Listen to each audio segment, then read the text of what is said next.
Welcome to another episode coming at you from ChooseYourRelationships.com, author of Love Can't Wait, which can be found on Amazon.com. So today I have a special guest. Her name is Melanie Yates.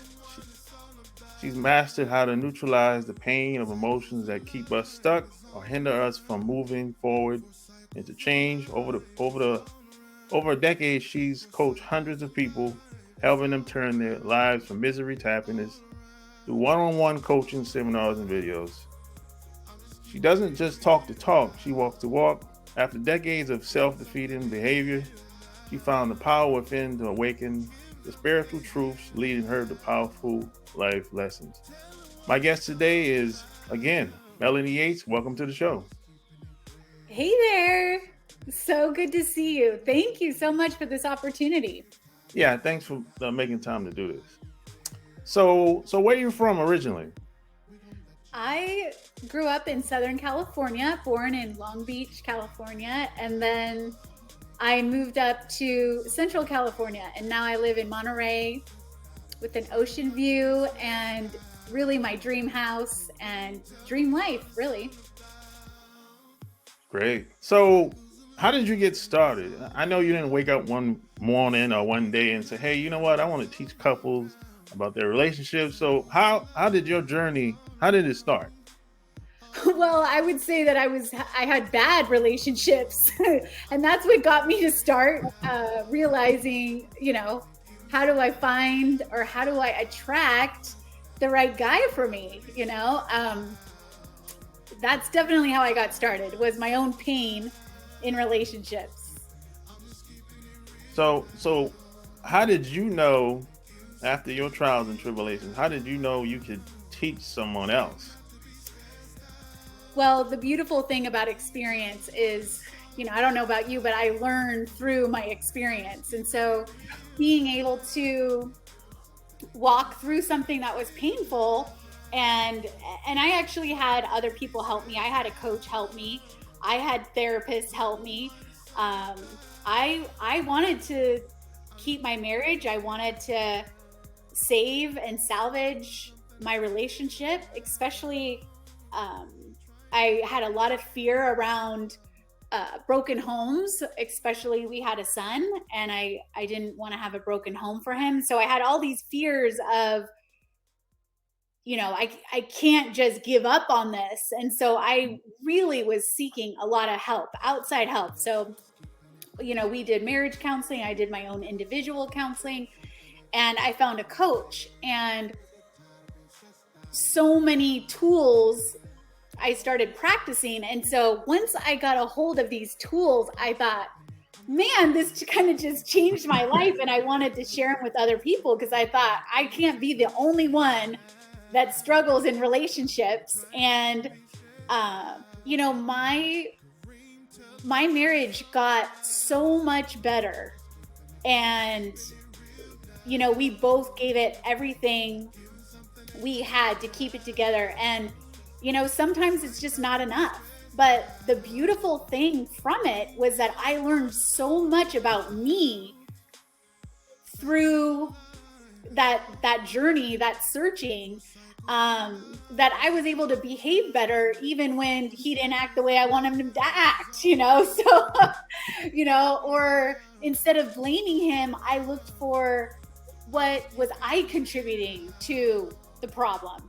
I only had one way of doing it, to drink at somebody or to point my finger at somebody. That's basically my two little coping mechanisms I had. And so as I started searching for a different coping mechanism, I did find some great ones. And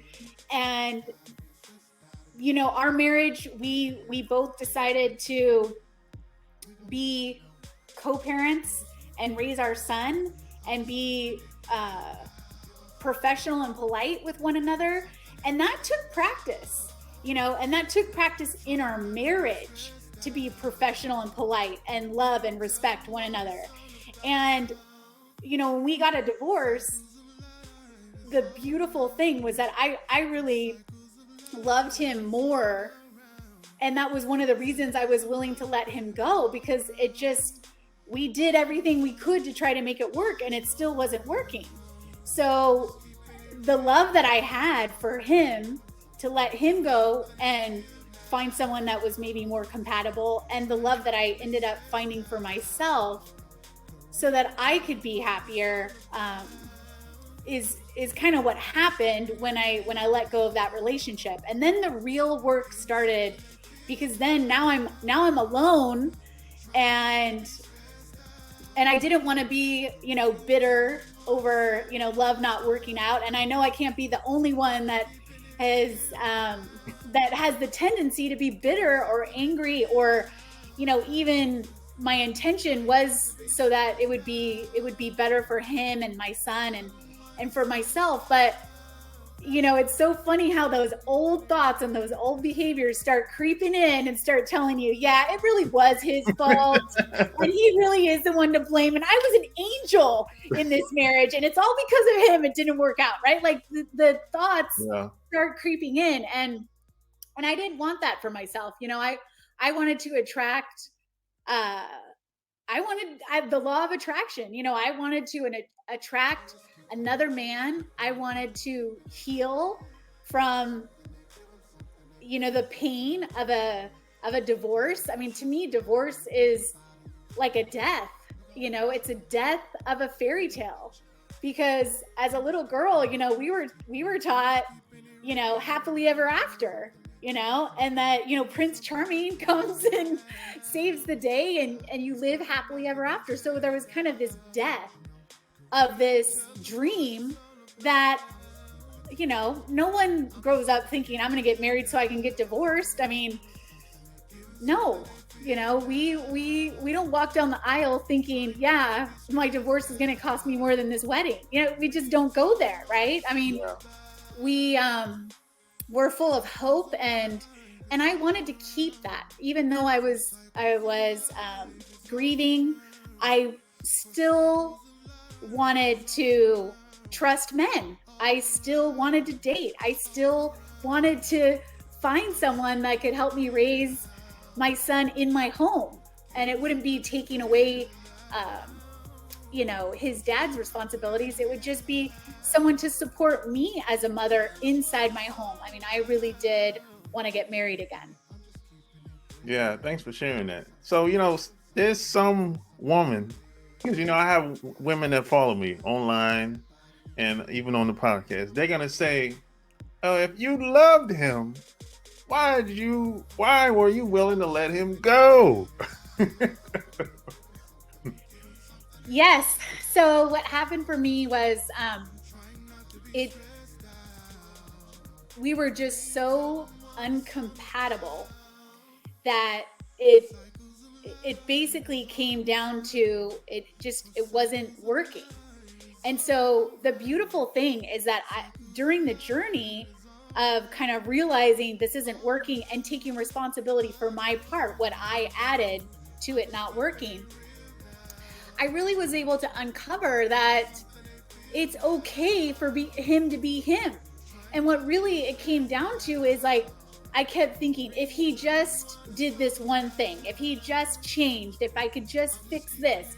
And it was like, all these things were like, not reality, because if he was doing things for me that weren't really his truth, it wasn't going to work, because eventually you just go back to your truth. And so it was like, it was giving him permission to be who he was. And I used to have this little mantra: I give him permission to be exactly who he is right now. I give him permission never to change. I give him permission to be him. And I give myself permission to change. I give myself permission to let go. I give myself permission to go after my dreams. And I was able to love and respect him, and love and respect me, and let him go. Even though through that journey, that last year of our marriage was actually the best year I had ever had with him in the 17 years we were together.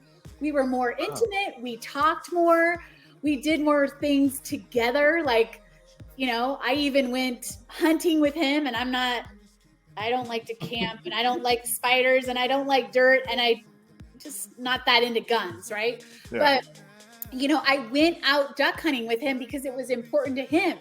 And so that was my way of like trying new things, letting go of my own fear and being okay to do something he really loved. And he loved it. So it was like, it was a way for me to experience new things and new beginnings. And it was okay. It was okay to accept he's this way and I'm this way. And it's okay that it's not a match. And I can love somebody without having to change them or fix them or make them, manipulate them. And that's a really good lesson. I think that in all relationships, if we could just accept them the way they are.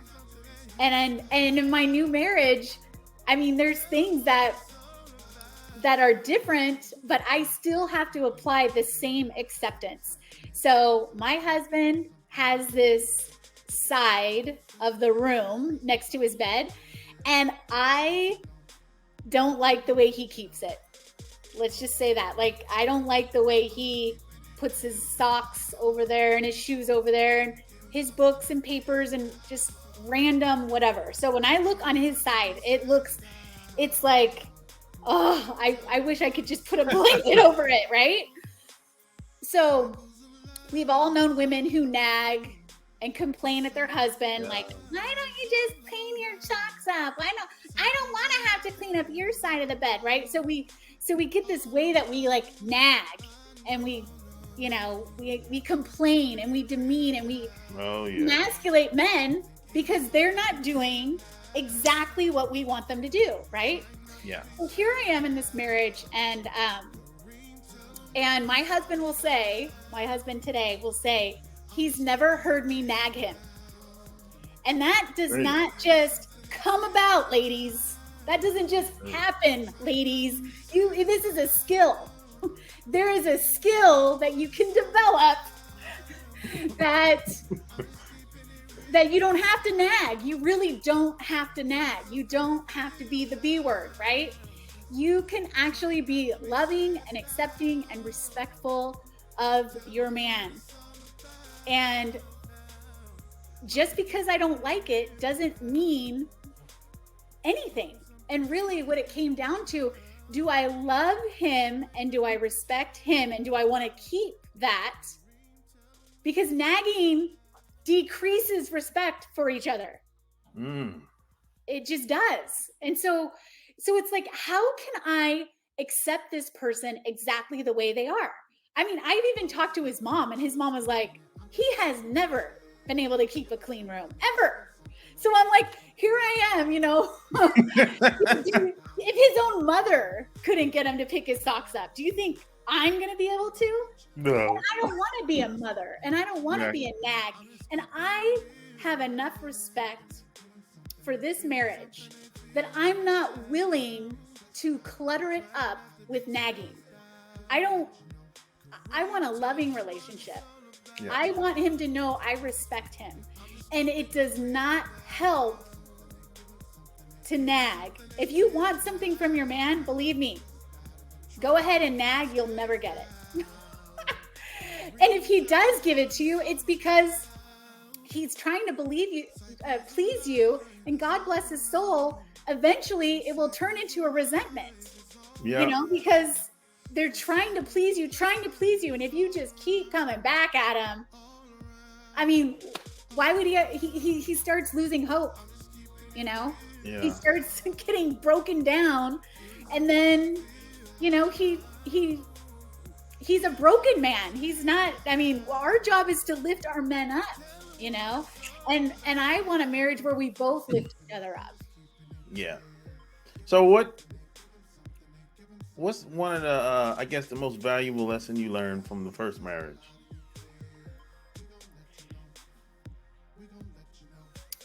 My valuable lesson that I learned was to take responsibility for my side of the street. Because basically, how do I add gasoline to the fire, right? It takes two people. Yeah. It takes two people. And what's my part in it? Because like I said before, I only had my finger pointing at him. And I didn't see that there was 3 fingers pointing back at me, right? You point the finger and it's like 3 are pointing back at you. And when you don't like something in somebody else, it's usually a mirror to what you hate about yourself, or what you don't like about yourself, or how you don't ever want to act. And it's a trigger. Basically, there's these triggers and these trigger emotions. And that's what I do in my coaching business. I help people with their triggers. And relationships are full of triggers, because aren't they? I mean, we trigger, and the thing is, there could be triggers from your childhood that are just beneath, right below the layer of subconsciousness. So you don't even know they're there. I mean, they happened years ago. It's like, oh, I haven't lived with my parents for decades. And yet you just say this one word, and my subconscious boils up this trigger that I thought, that happened 25 years ago. And here it is right there in the present moment. And I am crazy, right? Because that's what a trigger does to me. Makes me cuckoo, like crazy out of my mind. And then I'm going to point my finger at you, or I'm going to react, or I'm going to ignore you. I'm going to punish you, Yeah. I mean, how many women, punish men by not having sex? It's like, I'm going to make you pay for my feelings. Basically. Is that crazy or what? So that's why I got some tools from a coach that helped me get in touch with my part. And then I love helping people figure out a way to love their life, no matter what. No matter if your husband leaves his socks on the floor or something worse. I mean, I would say that, that's a quality problem. But here we take a quality problem and women act crazy about it. That's a quality problem, that your husband leaves his dirty laundry on the floor. That is a quality problem. Yeah, I think a lot of people have a hard time dealing with their past or their upbringing. So I think people need somebody to talk to, or kind of guide them, make them see that, hey, the reason why you're so hot-tempered, the reason why you get triggered, it stems from when your mom used to yell at you, tell you go to the room. Exactly. And so I help people with PTSD. We work over past trauma, and there's this great tool called EFT, Emotions. Let's talk about that. Yeah, so it's tapping, and they've used it with vets. They've used it with rape victims. I've had personal experience clearing rapes. And so what it does is it can't make you forget what happened, right? You can't forget. What it does is it neutralizes the emotion and the trigger from the event. Because, veterans can hear, like I had a vet who, if he heard typing, the clicking sound of typing, he would have a panic attack, because it reminded him of sounds he heard when he was at war. Yeah. And so it's like, here you are, you're in an office and you're hearing people and you freak out and you go into this anxiety panic attack. And that's an extreme example, but basically what you're describing is the same thing. That's a trigger. It just takes one thing that kind of reminds you of something horrible that happened a long, long time ago, and we have this trigger. And so what tapping does is it neutralizes the central nervous system. And what we do is it's based off of Eastern medicine. So it's based off the meridians that acupuncture uses. So those are pressure points all over your body. And we don't use needles, we just tap. You just tap on different parts of your body while saying statements about the event. And it's just, I don't even really understand how it works. I just know that it is a tangible result and that it works. And it's so easy. And it's something that I teach my clients so that even after we've cleared something that might be, an event that's been really hard, that would be hard to do by yourself. It's a lot easier to have someone else walk you through it. But then it's done, it's cleared, and you basically can recall the event, but you don't have the trigger. And so all of my clients, if they're like, oh, I don't know what to work on, it's like, well, let's talk about your mom. Let's talk about your dad. Everybody has triggers with your parents. Everyone. Yeah, everyone. Yeah. So it's like, and then what we can do is like calm the nervous system, go back through events that we remember and clear them out so that we have more room to have beautiful relationships with people, that we have, everything is stored. Our brain is like a computer. It is absolutely, we store events in there. And so being able to go back through and clear stuff out, it's like, it's taking an inventory. It's, people say, I don't know how to let go. But that's exactly what I'm talking about. People hold on to these events and these emotions. And basically what happens is the emotion and the facts get twirled together. They get enclosed.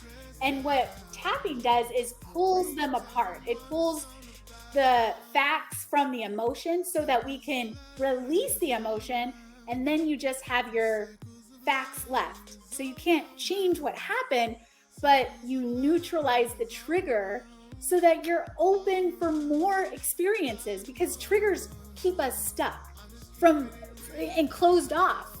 If we're so afraid and we get triggered every time we hear a typewriter, it's like, how many special, wonderful experiences are we closing ourselves off to because these triggers put us into a panic attack, or, we can't sleep. And it's just a downward spiral of if we don't first acknowledge that we have these and then find some kind of tool to let them go. And tapping is just one tool. There are tons of tools to release emotions, buried emotions that get stuck in our body. Man, you're like a unicorn out here. We need thousands and thousands of women like you out here helping people and helping couples out here. So well, men do it too, and yeah. I love working with men. Yeah, but I'm just sharing my story about being a woman and what I did. But everyone has emotions that, if we don't deal with them, we kind of freak out. Men freak out too. Oh yeah, I know. So let's talk about the book. How did the book come about? Well, the book came about because of COVID. Okay. So I got stuck. If you can't tell, I have a lot of energy. And so I got stuck on quarantine. Even though I didn't have COVID, I was around somebody who tested positive, which was actually a false positive. And so both of us were quarantined to our house for 14 days. And I ended up writing this book. And so it's called Happy, Joyous, and Free. And that's really what I'm passionate about. I am so passionate about living a life that feels happy, joyous, and free. And no matter what. So it's happy, joyous, and free. Love your life no matter what, because life shows up. COVID showed up, and I have a feeling that, no one was expecting a pandemic, and no one was expecting what was going to happen, and no one was expecting how long it was going to go on and on. I mean, it's still going on here. Yeah. So, and the political views and the wedges that it caused in relationships. Yeah. Just because of this pandemic, right? So many things were affected. your relationships, your health, you know, your money, your well-being. It was like this thing, and it changed life forever the way we know it. So if we don't know coping skills about how to deal with change, if we don't know how to practice loving life the way it is, you're going to be miserable, because life shows up just like the pandemic. Yeah. You know, we don't have a choice, and it's not a punishment from God, or, you know, because you're a sinner, or, you know, I really believe that God uses these kinds of things to give us opportunities to trust and build faith and find coping skills and be creative. You know, there's people that went down, so to speak, like they lost their business, they lost their job, they lost people. You know, there's so much grieving over relationships, right? And death. So that's one way to look at it. And then there's another way where people got creative. The people that use this pandemic to make money, like the stock market. I mean, I know a lot of people that, man, I wish I would have caught onto that faster than I did, because they caught on. They bought stock in Amazon. They bought stock in Costco, you know, and it's like, oh my goodness. So some people, there's so many stories where people actually thrived in this pandemic. And those are the kinds of people that I want to be around. I want to be around people that have figured out how to be happy, joyous, and free no matter what. No matter what comes up, no matter who dies, no matter what job I lose, no matter what status I lose, what breakup. There is a way to learn, because I believe it's a skill. I believe being happy is a skill. I believe forgiving is a skill. Yeah. I believe not nagging is a skill, which is exciting, because guess what? A skill can be learned, practiced, and mastered. When you think of Olympic athletes, they practice to the point that they are a master. So it's like, well, when's the last time did I practice being happy like an Olympian? Like really put some effort into my happiness, like really put some effort into forgiving somebody. I mean, we all know in relationships that there's somebody somewhere in my life that did something to me that I didn't like, and they don't deserve forgiveness, and I'm holding on to that forever. And we all know that, you know, that saying that, you know, not forgiving someone is like, you know, drinking poison thinking they're going to die.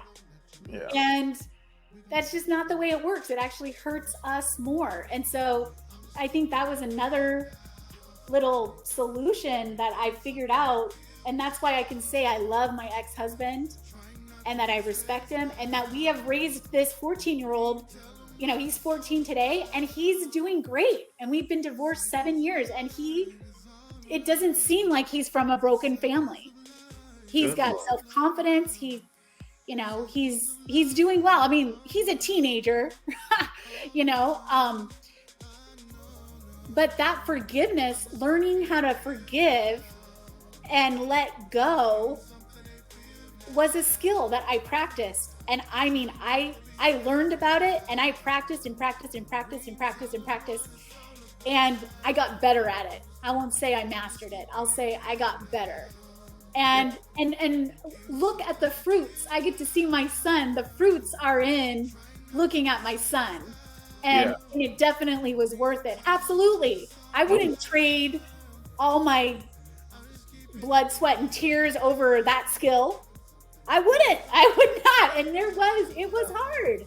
It's not easy to forgive someone, especially when you think they deserve it. Yeah. You know, when they're wrong, right? And so this is a great question. I love asking this. Would you rather be happy, or would you rather be right? Because it's not worth it.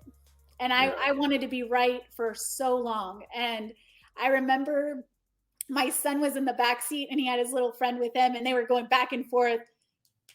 It's this way, it's that way, it's this way, it's that way. And I said, hey, would you rather be right or would you rather be happy? And there was dead silence in the car. And my son replies, I want to be both. And I thought, you're my kid. That's my DNA right there. Yeah. Because, you know, how I looked at it was, I am happy when I'm right. I think everybody is. Yeah, and it makes me really happy when I can prove you're wrong, which is pride stepping in saying, I'm better than you. Yeah. And so, you know, having a loving relationship, we have to let go of all that. And you have to decide that the relationship, you know, love can't wait. I love that because love can't wait. We can't wait. We can't hold on to this pain. We can't hold on to this unforgiveness. We can't hold on to pride because it makes wait. It definitely makes love wait. And, you know, that's my solution. Like practicing how to let it go so that I don't miss it. You know, there's so many great places to find love. And a lot of times we're looking in the wrong place. Yeah. And that I have a whole chapter in my book about looking for love in all the wrong places. How long did the book take for you to write? Less than a year, because the COVID situation, I had my rough draft done in those 14 days. And It's my first book, so I didn't understand that after you write your draft, you write it like 20 more times. Yeah. That didn't compute. I was like, yeah, I wrote a book, I'm done. They're like, no, that's not how it goes. So the book is on Amazon, right? Yeah, it's on Amazon. And it's happy, joyous, and free. There's a paperback. There's a cheap, I think it's only like $2.99 for the digital. And that's definitely going to go up. But I haven't switched it yet. So you have a chance to get it on your phone for $3. And I have a gift for your clients and your listeners. Yeah. There is a free gift, and it's is that your website? Yeah, it's my website is happyjoyousandfree.org. And then, did I give you the free gift one? The free gift, I want to say it's Coach Melanie free gift. Oh, Let me okay. just make sure that's... Yeah, all that'll be in the show notes. Yeah, it's Coach Melanie free gift. Okay. So that's a gift for you guys. And like I said, what I do is I help people get results and get goals. And so if you have a goal of finding the love of your life or a great relationship, this little free gift kind of helps you set a goal towards that and then how you would do it. So anyway, I absolutely support finding the love that you've been looking for and finding relationships that work and that are healthy and that show you what it's like to, some people have never had a healthy relationship. And so, yeah, you know, and it's possible. It's possible. Yes, it is. It really is. And you really can get what you want. And I believe the universe and God wants us to be happy, joyous, and free. So, this is just my first book. I want to keep going. I wanted to write a book specifically about relationships. So it's going to be happy, joyous, and free in relationships, because here I thought I would never be able to say one negative thing about my husband. When we were dating, it was just like bliss. Like I really was like, I can't ever imagine being mad at you. And we've been married 2 years now. And, I've gotten mad. But the thing is, I still didn't have to I didn't have to freak out. I didn't have to go crazy. I didn't have to walk out and leave. I didn't have to hit him. I didn't have to, Doesn't last long. So we have to have tools in place. Yeah. And if you don't practice them, if you don't practice this skill, it will accidentally come out, Yeah. It will because we'll react, because that's human nature. We react to what happens. And so it's been a learning experience to practice loving someone just the way they are, and practice loving me, because I make mistakes and I don't do things that I'm not perfect, and No one is. And so we all need to have that grace for one another and for ourselves. I think a lot of times relationships don't work because we're so hard on ourselves that we're hard on other people too. And so that's one more thing that's really, a lot about that is in my book. A lot about that is in my coaching, because we have to learn to love and forgive ourselves so that we can give what we have. Yeah. My goodness, you make so many points. I can go on forever. However, I'm gonna respect your time, and so hey, share this episode, share this video. Tell me what you think below. All show notes will be either below the video or on the podcast bio. Until next time, we out. Peace.